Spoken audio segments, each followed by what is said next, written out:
Cell membrane है ये nucleus की मेम्ब्रेन है, ये न्यूक्लियर मेम्ब्रेन,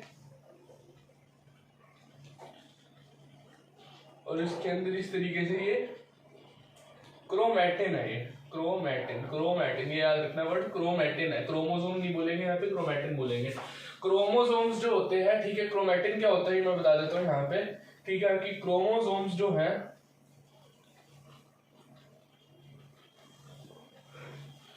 क्रोमोसोम्स जो होते हैं, ठीक है, क्रोमोसोम्स जो होते हैं वो थ्रेड लाइक स्ट्रक्चर्स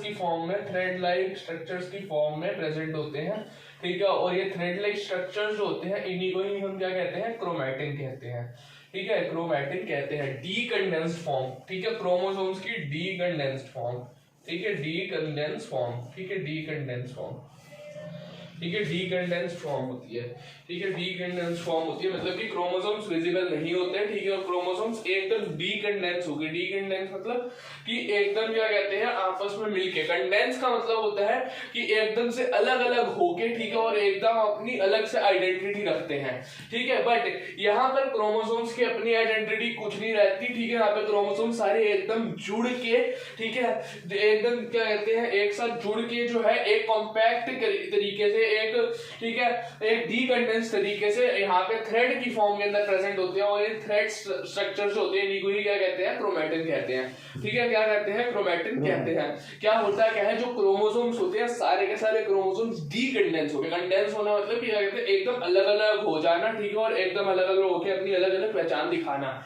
ठीक है, बट ऐसा नहीं होता, क्रोमोसोम सारे डीकंडेंस करके, ठीक है, सारे के सारे क्रोमोसोम्स एकदम अपने आप को डीकंडेंस करके एकदम श्रिंक होके, एक तरीके से कह सकते हो, क्योंकि हमने पढ़ा है कि क्रोमोसोम रहते हैं इस तरीके के, ठीक है, क्रोमोसोम रहते हैं इस तरीके के, ठीक है, तो क्रोमोसोम्स अगर अपने आप को बिल्कुल एकदम श्रिंक कर ले, ठीक है, तो इस तरीके से वो थ्रेड सा बन जाएगा, ठीक है, और ये सारे क्रोमोसोम्स एक साथ मिल के जो है, ठीक है, इस तरीके से थ्रेड लाइक स्ट्रक्चर्स, ठीक है, इस तरीके से थ्रेड की फॉर्म में, थ्रेड्स की फॉर्म में एग्जिस्ट करते हैं, ठीक है, और ये जो थ्रेड्स बनाते हैं, जो हम न्यूक्लियस में बनाते हैं, ये न्यूक्लियस में भी यही न्यूक्लियस ही है ना। अच्छा, ठीक है, समझ गया। ये सेल है, इंटरफेस के अंदर बता रहा हूँ सेल किस तरीके से रहेगा। ये सेल है, मैंने मेनली न्यूक्लियस पे फोकस किया क्योंकि हमें मेन न्यूक्लियस पे फोकस रखना है और साइटोप्लाज्म पे रखना है, इधर उधर और ऑर्गेनेल्स पे हमने फोकस नहीं रखना है इसमें, ठीक है। तो ये न्यूक्लियस है, ठीक है, न्यूक्लियस के अंदर मैंने, ठीक है, न्यूक्लियस के अंदर इस तरीके से मैंने थ्रेड लाइक मटेरियल बना दिया, ठीक है, और ये थ्रेड लाइक मटेरियल क्या कहलाएगा, क्रोमैटिन कहलाएगा।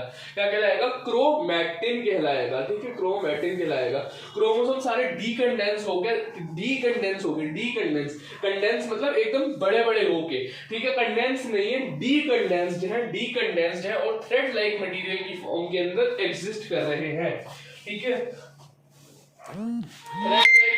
के फॉर्म में, ठीक है, एग्जिस्ट कर रहे हैं। थ्रेड मतलब कि बिल्कुल अपने आप को श्रिंक करके थ्रेड की फॉर्म में एग्जिस्ट कर रहे हैं, ठीक है, थ्रेड की फॉर्म में एग्जिस्ट कर रहे हैं, या यूं सोच लो कि क्या कहते हैं, इस तरीके से एग्जिस्ट कर रहे हैं, ठीक है, इस तरीके से एग्जिस्ट कर रहे हैं, ठीक है। तो ये बहुत ही ज्यादा, ये सेंट्रोमियर बहुत स्मॉल रहता है, तो हमें एक तरीके से इस तरीके से थ्रेड ही दिखते हैं, ठीक है, थ्रेड की फॉर्म में एग्जिस्ट कर रहे हैं, और ये थ्रेड लाइक मटेरियल जो होता है इसको क्या कहते हैं, क्रोमैटिन कहते हैं। तो इंटरफेस पे सेल इस तरीके का रहता है। अब मैं अभी आगे डिफरेंस बताऊंगा कि सेल में क्या डिफरेंसेस आ रहे हैं, ठीक है। अभी इंटरफेस के ऊपर क्या क्या रहता है मैं बता रहा हूँ। सेल मेम्ब्रेन प्रॉपर रहता है, ठीक है, न्यूक्लियस जो होता है, न्यूक्लियस के अराउंड एक लेयर होती है जिसे कहते हैं न्यूक्लियर एनवेलप, मैंने मेंशन किया है, न्यूक्लियर मेम्ब्रेन कह लो, ठीक है, या न्यूक्लियर एनवेलप कह लो, ठीक है। ये जो है, ये जो लेयर मैंने इसके बाहर की तरफ की बनाई है, ये लेवल की है, ये वाली लेयर, ठीक है, ये वाली लेयर जो है इसको न्यूक्लियर मेम्ब्रेन कहते हैं। न्यूक्लियर मेम्ब्रेन है, सेल मेम्ब्रेन है, और क्रोमोसोम्स किस फॉर्म में है, क्रोमैटिन की फॉर्म में, किस फॉर्म में है, क्रोमैटिन की फॉर्म में, और क्या है, डीकंडेंस्ड है, क्या है, डीकंडेंस्ड है, थ्रेड लाइक स्ट्रक्चर्स क्रोमैटिन की फॉर्म में है, ठीक है। ये हुआ इंटरफेस के ऊपर, ये हुआ क्या, इंटरफेस के ऊपर। अब प्रोफेस में क्या होगा,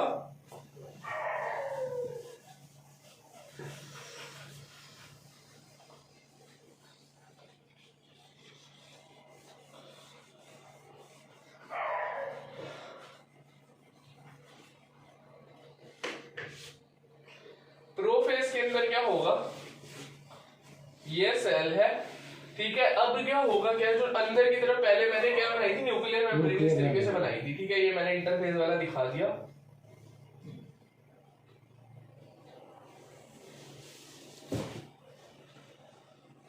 समझ गए भाई। ठीक है, अब ये इंटरफेस में दिखा दिया मैंने। सामने स्क्रॉल करो। अब प्रोफेज के अंदर क्या होगा, क्या ये तो सेल है, ठीक है, ये सेल है, ठीक है, सेल है, ठीक है। अब ये जो अंदर की तरफ न्यूक्लियर मेम्ब्रेन थी, ये न्यूक्लियर मेम्ब्रेन ब्रेकअप होनी शुरू हो जाएगी, ठीक है, क्या होनी शुरू हो जाएगी, ब्रेक होनी शुरू हो जाएगी, ठीक है। तो ये पहले न्यूक्लियर मेम्ब्रेन इस तरीके से पूरी थी, ठीक है, अब मैंने ब्रेकन दिखा दिया, ठीक है, ब्रेक होनी शुरू हो जाएगी। तो इस तरीके से हमने दिखा दिया कि टूट रही है, ठीक है, ब्रेक हो रही है, बीच बीच में टूटनी शुरू हो गई है, ठीक है, ये होगा। और क्रोमोसोम्स जो होंगे धीरे धीरे करके क्या होंगे, कंडेंस होंगे। क्रोमोसोम्स क्या होंगे, धीरे धीरे करके क्या होंगे, कंडेंस होंगे, ठीक है, अलग अलग, ये अब थ्रेड की फॉर्म में ना रह के एक दूसरे से अलग अलग होके, ठीक है, कंडेंस होंगे, ठीक है। पहले क्रोमोसोम्स इस फॉर्म में थे, ठीक है, पहले क्रोमोसोम्स इस फॉर्म में थे, ठीक है, इस फॉर्म में थे, ठीक है। तो अब क्या होंगे, एक दूसरे से पहली बात तो अलग अलग होंगे, ठीक है, पहले एक साथ थे ना सारे, अब एक दूसरे से अलग अलग होंगे और इस फॉर्म में थे, ठीक है। अब धीरे धीरे करके क्रोमैटिड, ठीक है, ये तो सेंट्रोमियर कहते हैं ना इसको, ठीक है। ये क्या होता है, ये जो एक ही होती है, ठीक है, एक तरफ का ये जो होता है, इसको क्या कहते हैं, क्रोमैटिड कहते हैं ना। अब क्रोमैटिड बनाएंगे, ठीक है, इस तरीके से सिंगल क्रोमैटिड आ गई, ठीक है। फिर उसके बाद धीरे धीरे करके इस तरीके से पूरा एंटायर क्रोमोसोम बना लेंगे, ठीक है, इस तरीके से फॉर्मेशन होगी इनकी। तो धीरे धीरे करके क्या करेंगे, ये क्रोमोसोम्स जो होंगे, ठीक है, इस तरीके से कंडेंस होने शुरू हो जाएंगे, ठीक है, इस तरीके से कंडेंस होने शुरू हो जाएंगे और सेल मेम्ब्रेन हट जाएगी। सेल मेम्ब्रेन ही, न्यूक्लियर मेम्ब्रेन हट जाएगी, ठीक है, न्यूक्लियर मेम्ब्रेन क्या हो जाएगी, हट जाएगी, सेल मेम्ब्रेन, ठीक है, न्यूक्लियर मेम्ब्रेन हट जाएगी, ठीक है। न्यूक्लियस की जो ये मेम्ब्रेन थी ये हट जाएगी, ठीक है, ये हट जाएगी। और हमने पढ़ा था कि एस फेज के अंदर, एनिमल्स के अंदर सेंट्रियोल जो होती है, सेंट्रोसोम जो होता है, ठीक है, सेंट्रोसोम जो होता है, ठीक है, वो भी डुप्लीकेट करता है। हमने एनिमल्स के अंदर बात की थी, एस फेज के अंदर सेंट्रोसोम डुप्लीकेट करता है सेल के अंदर। तो जो सेंट्रोसोम होता है वो भी क्या करता है, सेंट्रोसोम ऑपोजिट पोल्स की तरफ, पोल्स मतलब किनारों की तरफ, ठीक है। सेल, ये अगर हम मानते हैं कि ये अर्थ है, ठीक है, तो अर्थ के यही पोल्स होते हैं ना, नॉर्थ पोल और साउथ पोल, ठीक है। तो अगर हम सेल को इस तरीके से इमेजिन करें तो एक पोल ये हो गया इसका और एक पोल ये हो गया, तो ऑपोजिट पोल्स की तरफ सेंट्रोसोम जाना शुरू कर देता है, ठीक है, ऑपोजिट पोल्स की तरफ क्या करता है, सेंट्रोसोम जाना शुरू कर देता है, ठीक है। ये चीज होती है प्रोफेज के अंदर। एक बार हम बुक में पढ़ लेते हैं,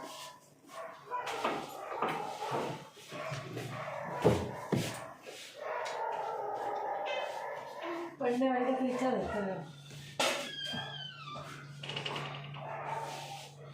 Prophase, which is the first stage of karyokinesis of mitosis, follows the S and G2 phases of interphase. S phase और G2 phase के बाद आती है prophase stage. In the S and G2 phases, the new molecules are formed, are not distinct but intertwined. ठीक है, जो S और G2 phase होता है उसमें जो न्यू डीएनए मॉलिक्यूल्स बनते हैं, S फेज के अंदर न्यू डीएनए बनता है ना, ठीक है, रेप्लिकेशन होता है, ठीक है। तो जो न्यू डीएनए बनता है वो डिस्टिंक्ट ना होके अलग से उसकी पहचान नहीं होती और वो इंटरवाइंड रहता है न्यूक्लियस के अलग अलग सब्सटेंसेस के साथ, ठीक है। ये चीज है। प्रोफेज के अंदर क्या होता है, प्रोफेज की बात कर रहे हैं आप। Prophase is marked by the initiation of condensation of chromosomal material. मैंने यही बताया था, इसके अंदर क्या होता है, क्रोमोसोमल मटेरियल जो होता है, क्रोमोसोम्स का जो मटेरियल होता है या क्रोमैटिन मटेरियल होता है, इसकी कंडेंसेशन स्टार्ट होती है। इसकी क्या होती है, कंडेंसेशन धीरे धीरे स्टार्ट होती है, ठीक है, कंडेंसेशन धीरे धीरे स्टार्ट होती है, ठीक है। और ये जो क्रोमैटिन मटेरियल होता है ये अनटैंगल होता है। यही मैंने बताया था कि क्रोमैटिन मटेरियल जो होता है अनटैंगल होता है। सारे के सारे जो क्रोमैटिन मटेरियल होता है उसमें से क्रोमोसोम्स अलग अलग होने शुरू होते हैं, जो एक साथ मिले हुए होते हैं वो सारे अलग अलग होने शुरू होते हैं, ठीक है। और क्रोमोसोम्स अलग अलग फॉर्मेशन शुरू हो जाता है, ठीक है, during the process of chromatin condensation.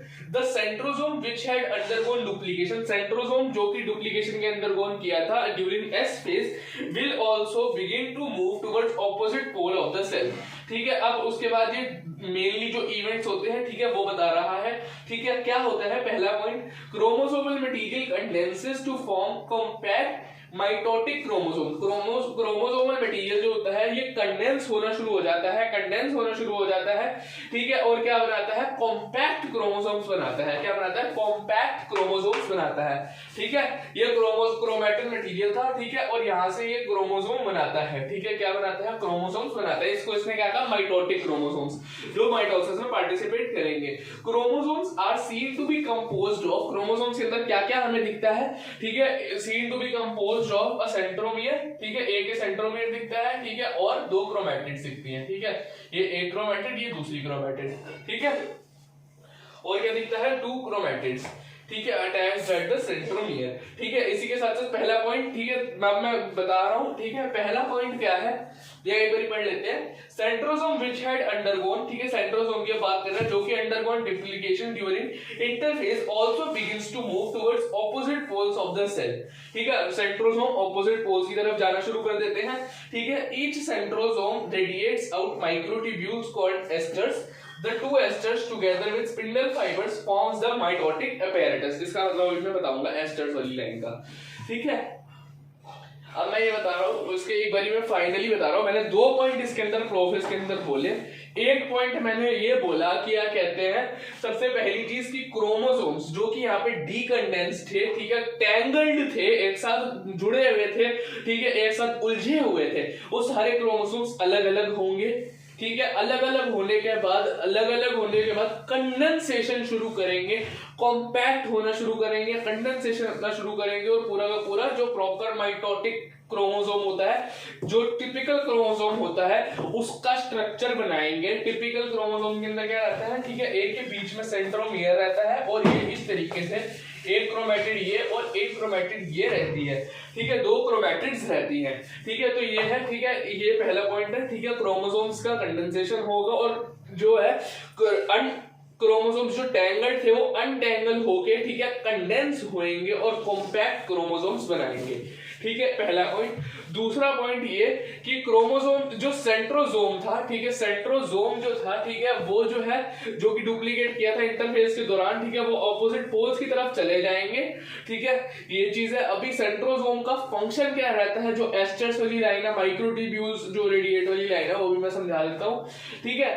अब इसी के साथ साथ क्या रहेगा, ठीक है, एक तो न्यूक्लियर एनवेलप या न्यूक्लियर मेम्ब्रेन ब्रेक होनी शुरू हो जाएगी, और जब प्रोफेज खत्म होगा, ठीक है, प्रोफेज के एंड होने तक, ठीक है, ये पूरी की पूरी मेम्ब्रेन जो है, न्यूक्लियर मेम्ब्रेन, ये डिसअपीयर हो जाएगी।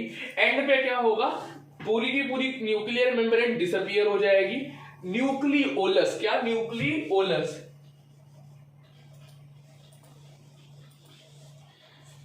न्यूक्लियोलस जो है, ठीक है, न्यूक्लियोलस, ठीक है, न्यूक्लियोलस जो होता है, जैसे हमने ये पढ़ा था, ठीक है, इस तरीके से होता है, ठीक है। अगर ये न्यूक्लियस है, ये वाला अंदर वाला पार्ट, तो इसमें इस तरीके से डार्किश सा बिल्कुल एकदम रीजन हमने बनाया था, इसको हमने न्यूक्लियोलस बोला था, ये भी डिसअपीयर हो जाएगा, ठीक है। एंडोप्लाज्मिक रेटिकुलम जो होता है सेल का, वो डिसअपीयर हो जाएगा, ठीक है। गोल्गी अपैरेटस डिसअपीयर हो जाएगा, ठीक है, ये चीज है, ठीक है, एंड तक यही लिखा है। Cells at the end of prophase when viewed under microscope do not show Golgi complex, endoplasmic reticulum, nucleolus and nuclear envelope, ठीक है, न्यूक्लियर एनवेलप, साइटोप्लाज्म तो बचा है एक। हाँ, तो मेन जो डिवीजन रहेगा इन्हीं का ही रहेगा, इन्हीं चीजों का रहेगा। अभी देखेंगे हम इन ऑर्गेनेलिस का क्या है, कैमरी, ये आरईआर और एससीआर आते हैं ना ईआर में, एंडोप्लाज्मिक रेटिकुलम में ना, ऑलमोस्ट सारी ऑर्गेनेलिस जो रहेंगी वो डिसअपीयर हो जाएंगी, ठीक है, उनका डिसइंटीग्रेशन हो जाएगा। यही हमने पढ़ा था कि जो ये सारे के सारे ऑलमोस्ट, हमने स्टार्टिंग के अंदर ये बात पढ़ी थी, सेल डिवीजन के दौरान जो सेल होता है उसकी पूरी की पूरी ऑर्गेनाइजेशन चेंज हो जाती है, एक तरीके से पूरा का पूरा सेटअप सेल का दोबारा से होता है। ये हमने लाइन स्टार्टिंग के अंदर पढ़ी थी कि पूरी की पूरी सेल की ऑर्गेनाइजेशन रीऑर्गेनाइज किया जाता है, सेल के सारे सब्सटेंसेस को, सारे के सारे कंपोनेंट्स को। ये चीज है, ये प्रोसेस अब हमारा कंप्लीट हो गया है, ठीक है। अब मैं सेंट्रोसोम का फंक्शन बता देता हूं जो बुक में लिखा हुआ है।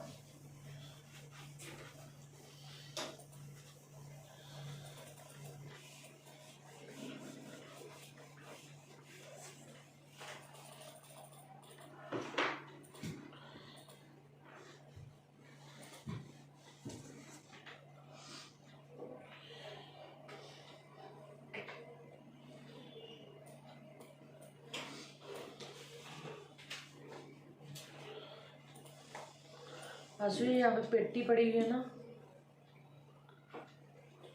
ये इस तरीके से है, मैं सेंट्रोसोम को ही दिखा रहा हूँ। सेंट्रोसोम जो होता है ना, सेंट्रोसोम जो होता है माइक्रोट्यूब्यूल्स रेडिएट आउट करता है। माइक्रोट्यूब्यूल्स मतलब कि ट्यूब लाइक स्ट्रक्चर, छोटे छोटे ट्यूब लाइक स्ट्रक्चर्स, ठीक है, जिनको कि हम फाइबर्स की तरह भी सोच सकते हो, क्योंकि वो बहुत ही ज्यादा माइन्यूट होते हैं और वो फाइबर्स की तरह, धागों की तरह लगते हैं, ठीक है। तो माइक्रोट्यूब्यूल्स, ट्यूब्यूल का मतलब ट्यूब, ठीक है, माइक्रोट्यूब्यूल्स छोटी सी ट्यूब्यूल्स की तरह वो स्ट्रक्चर्स को, ठीक है, रेडिएट आउट करता है। रेडिएट आउट मतलब कि स्प्रेड आउट करता है, निकालता है अपने अंदर से। समझ में आ रही है ये बात? ठीक है, इस तरीके से कह सकते हो आप, इस तरीके से माइक्रोट्यूब्यूल्स को रेडिएट आउट करता है। और इसने इन माइक्रोट्यूब्यूल्स को स्पेशल एक नाम दिया है। क्या नाम दिया है? माइक्रोट्यूब्यूल्स को स्पेशल नाम दिया है। क्या दिया है नाम? इन माइक्रोट्यूब्यूल्स को एक स्पेशल नाम दिया है। क्या नाम दिया है? एस्टर। क्या नाम दिया है? एस्टर्स।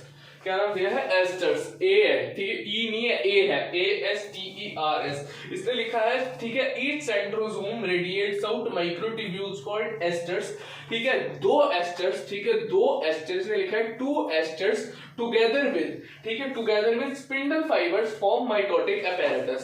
अब मैं बता देता हूँ, सेंट्रोसोम जो होता है, सेंट्रोसोम का काम रहता है, ठीक है, कि ये माइक्रोट्यूब्यूल्स क्या करता है? सेंट्रोसोम ये भाई, ये इस तरीके का जो होता है ना, इसके अंदर क्या रहता है, हमने ना सेल चैप्टर के अंदर इसको पढ़ा है। सेंट्रोसोम क्या होता है? सेंट्रोसोम एक ऑर्गेनेली होती है, ठीक है, सेंट्रोसोम एक ऑर्गेनेली होती है, ठीक है। और इसमें क्या होता है? सेंट्रोसोम, मैं सेंट्रोसोम को जूम करके दिखा रहा हूँ कि सेंट्रोसोम एक ऑर्गेनेली होती है।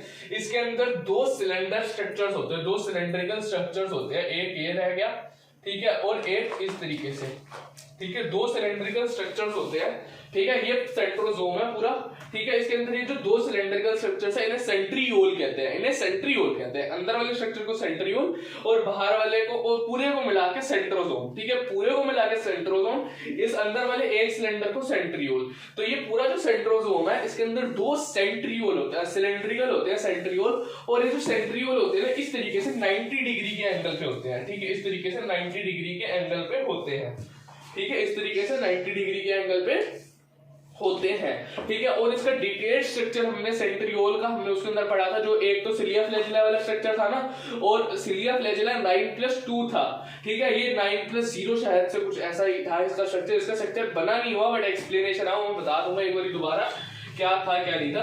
तो अभी के लिए इतना बता होना चाहिए कि इसके अंदर ये रहता है। और इसका फंक्शन क्या होता है, ये जो होता है ना, ये वहां पे जो सेल सेंट्रोसोम जो होता है, it helps in cell division, ठीक है, it helps in cell division या it helps in mitotic apparatus formation, ठीक है, ये लिखा हुआ था। अब मैं बता रहा हूँ उसका प्रॉपरली माइटोसिस के अंदर या सेल डिवीजन के अंदर किस तरीके से बहुत इंपॉर्टेंट रोल प्ले करता है, ठीक है। सेंट्रोसोम जो होता है, ठीक है, मैं इस पूरे को अंदर को ना दिखा के मैं इस तरीके से स्ट्रक्चर बना लेते हैं हम इसको, हल्का सा शेड इस तरीके से करके, ठीक है, इस तरीके से शेड करके हम इसको स्ट्रक्चर बना लेते हैं,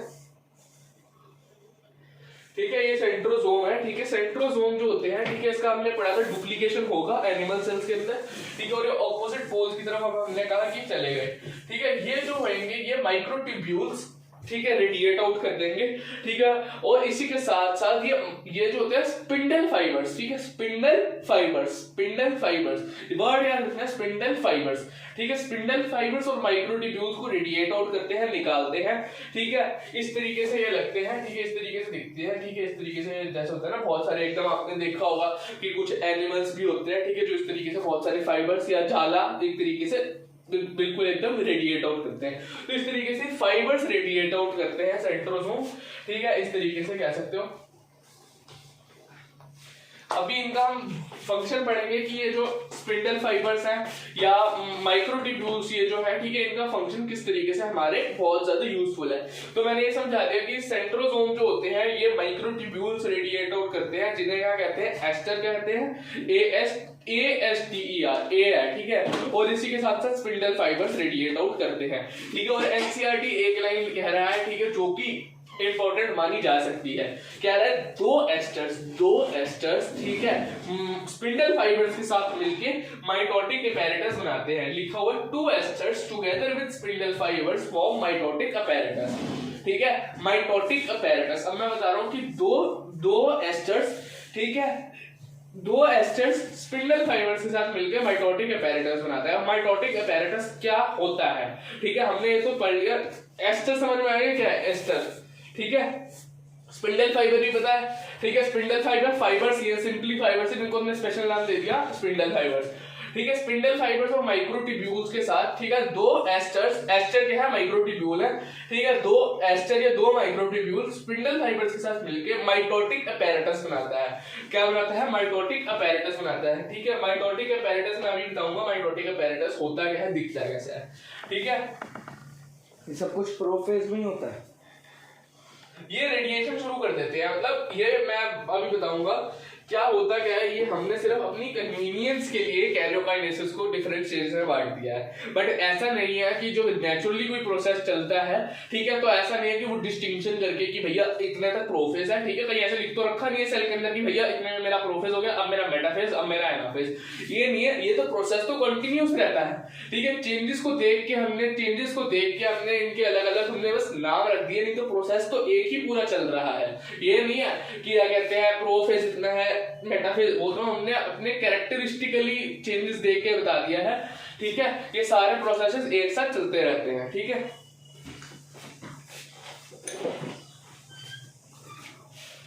पूरे इधर से उधर जाई जा रहे जाएंगे आपकी।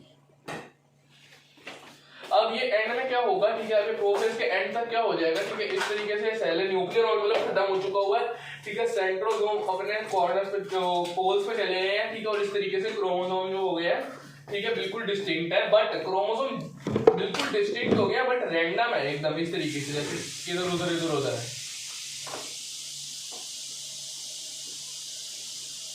ठीक है, इस तरीके से रैंडम है, ठीक है, इस तरीके से रैंडमली अरेंज है क्रोमोसोम, ठीक है। तो अभी मैंने 4 क्रोमोसोम लिए हैं इस सेल के अंदर, ठीक है। तो हम देखेंगे कि 4 क्रोमोसोम इस सेल के अंदर है, तो प्रोजेनी के अंदर भी 4 ही क्रोमोसोम होंगे, इस तरीके से होंगे। अभी हम पढ़ेंगे प्रोफेज, ये हो गया खत्म, इस पॉइंट पे खत्म है प्रोफेज, ठीक है। ये जो क्रोमोसोम्स होते हैं एकदम डिस्टिंक्ट तो नहीं हो जाते, ठीक है, बट हाँ फिर भी डिस्टिंक्ट होते हैं, ठीक है। अब इसके बाद क्या आएगा, इसके बाद कौन सा फेज आएगा, इसके बाद आएगा मेटाफेज, फिर एनाफेज, ठीक है, फिर अब आएगा मेटाफेज, ठीक है। ये आ गया प्रोफेज, टीलोफेज है। अब इसके बाद आएगा मेटाफेज।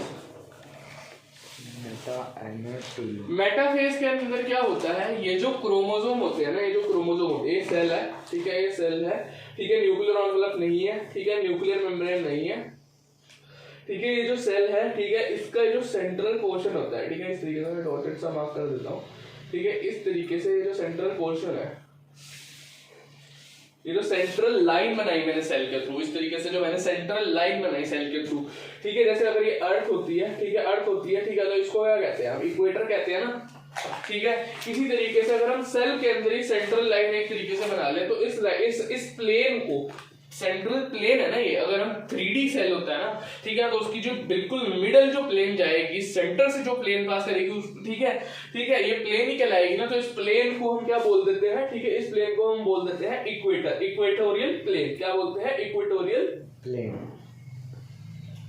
इक्वेटोरियल प्लेन कह देते हैं, ठीक है, या फिर इक्वेटोरियल प्लेट भी कह देते हैं कई बारी, प्लेट, हाँ।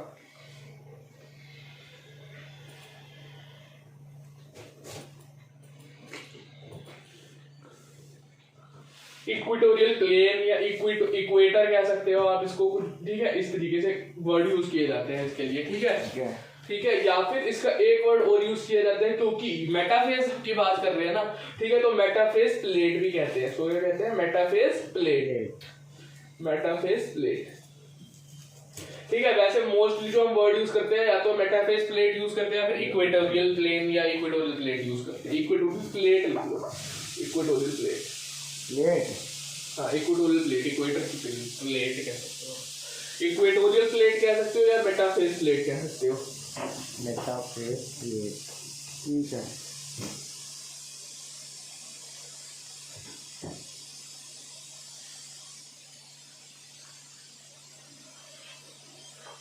इस प्लेन को, इस ये जो प्लेन होती है इसको हम मेटाफेज प्लेट कहते हैं, मेटाफेज प्लेट, ठीक है। ये इक्वेटोरियल प्लेन कह लो, बात कह लो, ठीक है। अब क्या होता क्या है, ठीक है, ये जो क्रोमोसोम्स रैंडमली अरेंज थे, ये जो क्रोमोसोम्स रैंडमली अरेंज थे, ये सारे के सारे क्रोमोसोम्स जो होते हैं, ये जो होते हैं, ये इक्वेटोरियल प्लेन के ऊपर, इक्वेटोरियल प्लेट के ऊपर, मेटाफेज प्लेट के ऊपर, ठीक है, अरेंज हो जाते हैं। ठीक है, ये सारे के सारे क्या थे, रैंडमली अरेंज थे, ये सारे के सारे क्या थे, रैंडमली अरेंज थे। अब ये जो है रैंडमली अरेंज नहीं रहेंगे, ये सारे के सारे क्रोमोसोम्स आएंगे, ठीक है, अभी क्या थे, सारे के सारे रैंडमली अरेंज थे, ठीक है, ये सारे के सारे क्रोमोसोम्स अब आएंगे और ये मेटाफेज प्लेट के ऊपर क्या हो जाएंगे, अरेंज हो जाएंगे, मेटाफेज प्लेट के ऊपर एक साथ अलाइन हो जाएंगे, ठीक है, एक साथ अलाइन हो जाएंगे। ठीक है, अभी मैं उसको ठीक से बना के दिखा देता हूँ किस तरीके से अलाइन होंगे। डीएस लेके दिखा देना।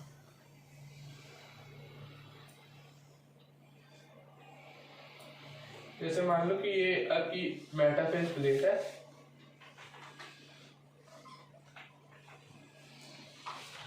ठीक है, अब क्रोमोसोम्स जो है यहाँ पे इसके ऊपर अरेंज होंगे, ठीक है, 4 क्रोमोसोम्स है, 4 के 4 अरेंज होंगे इस तरीके से।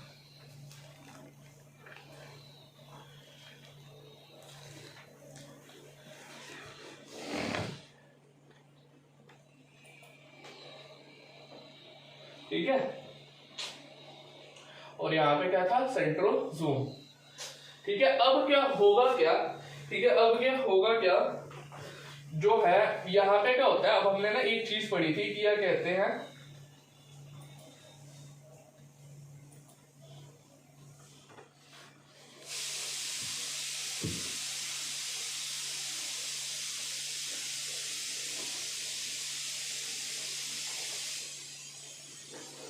अब हमने क्या पढ़ा था, हमने सेल के चैप्टर में जो क्रोमोसोम के बारे में पढ़ा था, तो हमने पढ़ा था कि क्रोमोसोम इस तरीके से होता है, ठीक है,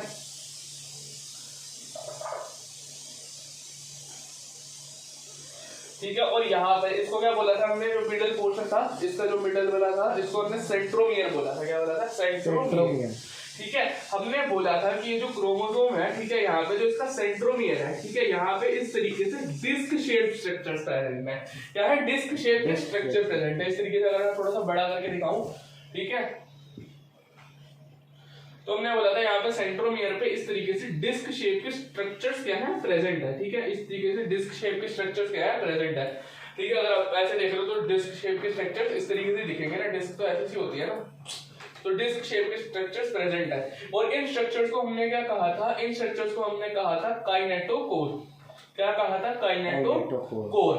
ठीक है, तो क्या होता क्या है, इन काइनेटोकोर्स के ऊपर क्या होता है, हमने अभी सेंट्रोसोम का हमने काम पढ़ा था कि ये जो है ये स्पिंडल फाइबर्स को रेडिएट आउट करता है, ठीक है, माइक्रोट्यूब्यूल्स को रेडिएट आउट करता है। तो क्या होता है, ये जो माइक्रोट्यूब्यूल्स या ये जो स्पिंडल फाइबर्स होते हैं ना, जो इसमें से निकलते हैं, ठीक है, ये जो होते हैं जाके किसके साथ अटैच हो जाते हैं, यहाँ पे जाके इसके काइनेटोकोर्स के साथ, क्रोमोसोम सेंट्रोमियर के साथ, सेंट्रोमियर के काइनेटोकोर्स के साथ, किसके साथ, काइनेटोकोर्स के साथ। ठीक है, यहाँ पे इस तरीके से है, ठीक है, ये भी हमने फंक्शन पढ़ा था, काइनेटोकोर्स का फंक्शन क्या होता है,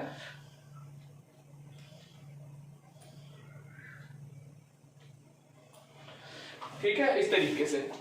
ठीक है, काइनेटोकोर्स का फंक्शन जो होता है, ये साइट होती है, क्या साइट ही है ना, जगह होती है जहां पे कि स्पिंडल फाइबर्स जाके अटैच होते हैं। ठीक है, ये साइट होती है, जगह होती है जहां पे कि स्पिंडल फाइबर जाके अटैच होते हैं, ठीक है, क्रोमोसोम के साथ। ठीक है, क्रोमोसोम के साथ ही अटैच होना है ना, ठीक है, क्रोमोसोम के साथ स्पिंडल फाइबर्स अटैच होंगे, बट कोई ना कोई तो जगह होगी ना जहां पे जाके अटैच होंगे, ऐसा तो है नहीं कुछ भी कहीं पे भी जाके चिपक जाएंगे, ऐसा नहीं हो सकता। ठीक है, काइनेटोकोर जो होते हैं डिस्क जैसे स्ट्रक्चर होते हैं, कहां पे होते हैं, सेंट्रोमियर पे होते हैं क्रोमोसोम के। ठीक है, सेंट्रोमियर पे क्रोमोसोम के सेंट्रोमियर पे डिस्क जैसे स्ट्रक्चर होते हैं, डिस्क शेप के स्ट्रक्चर होते हैं, उन्हें कहते हैं काइनेटोकोर। काइनेटोकोर्स जो होते हैं साइट होती है, जगह होती है जहां पे कि स्पिंडल फाइबर्स अटैच होंगे, स्पिंडल फाइबर्स अटैच होंगे। स्पिंडल फाइबर्स आए कहां से, सेंट्रोसोम रेडिएट आउट करता है। ठीक है, और ये जो पूरा का पूरा इस तरीके का जो सेटअप बना है, ये पूरे के पूरे सेटअप को क्या कहते हैं, माइटोटिक अपैरेटस। ठीक है, माइटोटिक अपैरेटस मतलब क्योंकि यही सेटअप जो है माइटोसिस के अंदर यही सेटअप काम आना है। अभी पता चलेगा किस तरीके से काम आना है, ठीक है, किस तरीके से डिवीजन होगा। अभी डिवीजन इसी सेटअप का यूज करके होगा। मेटाफेज के अंदर एक मेटाफेज प्लेट बनी है और ये पूरा सेटअप बना है। हाँ अभी मैं बताऊंगा ना पूरा फाइनल सबमिशन सब वो करेंगे, ठीक है, फाइनल सम करेंगे क्या है क्या नहीं, ठीक है, बट अभी हमें समझना क्या है कि माइटोटिक अपैरेटस, ठीक है, इसको बोला हमने माइटोटिक अपैरेटस, ये पूरा जो सेटअप बना माइटोटिक अपैरेटस का मतलब हमें साफ क्लियर है बिल्कुल, क्योंकि क्या कहते हैं इसी सेटअप का, इसी अपैरेटस का, इसी सेटअप का यूज हो रहा है माइटोसिस के अंदर, डिवीजन के अंदर। अभी पता चलेगा क्यों मैं ऐसा कह रहा हूँ, किस तरीके से यही सेटअप यूज होने वाला है। तो कोई भी चीज जिसका यूज होने वाला है किसी प्रोसेस के अंदर उसको हम अपैरेटस नाम देते हैं साइंस के अंदर। तो माइटोसिस के अंदर जिस अपैरेटस का, जिस सेटअप का यूज होना है, इस सेटअप को हमने नाम दिया माइटोटिक अपैरेटस। तो सेंट्रोजोम का फंक्शन अब हमें क्लियर हो गया, सेंट्रोजोम का, ठीक है। पहली बात ये माइक्रोट्यूब्यूल्स जिन्हें ये एस्टर्स कहा गया उन्हें रेडिएट करेगा, स्पिंडल फाइबर्स रेडिएट करेगा, ठीक है, और दो एस्टर्स स्पिंडल फाइबर्स के साथ मिलके इस तरीके का माइटोटिक अपैरेटस बनाएंगे। ये है सेंट्रोजोम का फंक्शन। काइनेटोकोर का यूज पता चल गया कि ये क्वेश्चन पूछा गया हुआ है कि स्पिंडल फाइबर्स क्रोमोसोम के साथ किस पॉइंट पे अटैच होंगे, ठीक है, किस पॉइंट पे अटैच होंगे, काइनेटोकोर्स के साथ अटैच होंगे, काइनेटोकोर्स पे अटैच होंगे, ठीक है। इसी के साथ साथ वाइवा के अंदर क्वेश्चन पूछा ये जाता है कि ये कैरोकाइनेसिस की कौन सी स्टेज ऐसी है जिसमें कि क्रोमोसोम एकदम डिस्टिंक्ट और एकदम अच्छे से विजिबल होते हैं, ठीक है, एकदम अच्छे से और एकदम अलग अलग विजिबल रहते हैं, ठीक है। तो कौन सी स्टेज है, इसका आंसर है मेटाफेज स्टेज। ये पूछा जाता है और ज्यादातर केसेस के अंदर टीचर आइडेंटिफाई करने के लिए ज्यादातर केसेस के अंदर कह सकते हो, बट ऐसा बहुत ज्यादा भी प्रोबेबिलिटी रहती है, कुछ भी दे सकती है, बट हाँ कुछ टीचर्स होती है मेटाफेज को अपनी प्रायोरिटी पे रखती है, ठीक है, क्वेश्चन पूछने में भी, ठीक है, चाहे वो वाइवा हो चाहे वो स्कूल का पेपर हो, मेटाफेज को प्रायोरिटी पे रखा जाता है टीचर्स द्वारा, ठीक है, और चाहे वो स्लाइड को दिखाना हो उसके अंदर मेटाफेज को टीचर्स प्रायोरिटी देती है, ऐसा देखा गया है, ठीक है। तो ये क्वेश्चन बहुत इंपॉर्टेंट है कि क्रोमोसोम्स किस पॉइंट में किस स्टेज के ऊपर सबसे ज्यादा विजिबल होंगे, तो मेटाफेज स्टेज के ऊपर विजिबल होंगे, ठीक है। तो मेटाफेज स्टेज के अंदर हमें समझ में आएगा क्या क्या रहा है, ठीक है। एक बार मैं बुक से पढ़ा देता हूँ, फिर उसके बाद सम कर लेंगे क्या था क्या नहीं था। Complete disintegration of the nuclear envelope marks the start of the second phase of mitosis। इसको आप मार्क कर लो है तो ठीक है कि मेटाफेज स्टार्ट किस पॉइंट पे होगा, क्योंकि प्रोसेस तो कंटिन्यूअस है, ठीक है, बट हमने इनकी अलग अलग स्टेजेस को मार्क कर लिया। तो कब स्टार्ट होगा, जब न्यूक्लियर एनवेलप का पूरा डिसइंटीग्रेशन हो गया है, तब जाके सेकेंड फेज जो है, जो कि मेटाफेज है, ये स्टार्ट होगा, ठीक है। और hence the chromosomes are spread through the cytoplasm of the cell. जो मैंने पहले बताया कि क्रोमोसोम पूरे साइटोप्लाज्म के अंदर फैले हुए हैं, रैंडमली है, ठीक है, रैंडमली प्रेजेंट है। By this stage, condensation of chromosomes is completed। Metaphase stage के शुरू होने तक, ठीक है, मेटाफेज तक क्रोमोसोम्स जो होते हैं, ठीक है, क्रोमोसोम्स का जो होता है कंडेंसेशन कंप्लीट हो जाता है and they can be observed clearly under the microscope. इस स्टेज तक, ठीक है, बाय दिस स्टेज इस स्टेज तक कंडेंसेशन ऑफ क्रोमोसोम कंप्लीट हो जाता है और क्रोमोसोम्स को अच्छे से देखा जा सकता है, क्लियरली देखा जा सकता है माइक्रोस्कोप के अंदर। This then is the stage, ठीक है, अब दे रखा है इंपॉर्टेंट है, this then is the stage, यही स्टेज है, this is the stage at which morphology of chromosomes can be easily studied। ठीक है, मेटाफेज ही ऐसी स्टेज है जिसके ऊपर आप क्रोमोसोम्स की मॉर्फोलॉजी को, क्रोमोसोम के स्ट्रक्चर को अच्छे से समझ सकते हो, अच्छे से पढ़ सकते हो। मॉर्फोलॉजी मतलब कि उसका एक्सटर्नल अपीयरेंस, स्ट्रक्चर कैसा है, ये चीज है।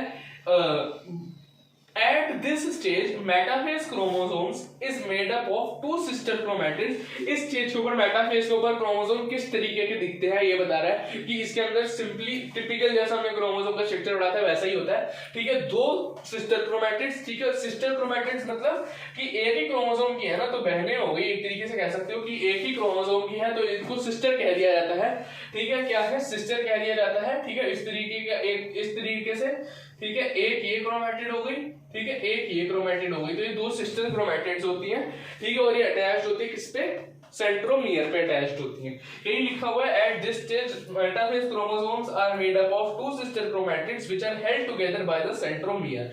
Small disc shaped structures at the surface of centromere are called kinetochore. ये मैंने बताया, स्मॉल डिस्क शेप्ड स्ट्रक्चर जो होते हैं, ये जो स्मॉल डिस्क शेप्ड स्ट्रक्चर है on the surface of centromere are called as kinetochore. ये जो होते हैं ये एक्ट करते हैं as site of attachment of spindle fibres formed by the spindle fibers to the chromosomes that are moved into the position at the center of the cell. These structures serve as site of attachment of spindle fibers. Spindle fibers के attachment के लिए जगह देते हैं, ठीक है। और जो to the chromosomes that are moved into the position at the center of the cell. और ये स्पिंडल फाइबर जो होते हैं, ठीक है, पहले इस तरीके से रैंडमली स्पिंडल फाइबर्स इनके साथ अटैच हो जाते हैं काइनेटोकोर्स के साथ, ठीक है। काइनेटोकोर्स के साथ स्पिंडल फाइबर्स अटैच हो जाते हैं और स्पिंडल फाइबर्स इनको खींच के मतलब क्या कहते हैं, इनको लेके जाते हैं कहाँ पे, और सेंटर पे अरेंज कर देते हैं, सेंटर पे लेके जाते हैं और सेंटर पे अरेंज कर देते हैं स्पिंडल फाइबर्स। ठीक है। स्पिंडल फाइबर्स जो होते हैं काइनेटोकोर्स के साथ अटैच हो जाते हैं और काइनेटोकोर्स के साथ अटैच होकर क्रोमोसोम्स को सेंटर तक लेके जाते हैं। ऐसी भी सिग्निफिकेंस है कि जो है लास्ट जो सिस्टर्स है मतलब वो ऐसे सबकी टच हुए जैसे वो, ऐसे क्या अलग दोस्तों क्या है, वो तो भाई जगह नहीं थी इसलिए ऐसा बना दिया, इस तरीके से भी कर सकता है, डिफरेंट हो सकता है ना मतलब। ठीक है समझ गया। बट हाँ ये है कि इस तरीके से जैसे इन्होंने दिखाया है इस तरीके से सेंटर के ऊपर अरेंज करते हैं इस तरीके से। ओके, दिखाई नहीं दिया लेकिन ठीक है, ये है। अब hence metaphase is characterized by all the chromosomes coming to lie at equator with one chromatid of each chromosome connected by its kinetochore to the spindle fiber from one pole and its sister chromatid connected by its kinetochore to the spindle fiber from another pole. तो कह रहा है metaphase का characterisation. Metaphase का अगर आपसे पूछा जाए कैरेक्टरिस्टिक्स क्या है, ठीक है, तो पहला कैरेक्टरिस्टिक तो यही है कि क्या कहते हैं, जो एक सिस्टर क्रोमैटिड है, ठीक है, एक सिस्टर क्रोमैटिड अपने काइनेटोकोर के साथ, ये एक सिस्टर क्रोमैटिड अपने काइनेटोकोर के साथ अटैच्ड है, किससे, स्पिंडल फाइबर्स के साथ। और ये जो होती है ये कहाँ जा रही है, ठीक है,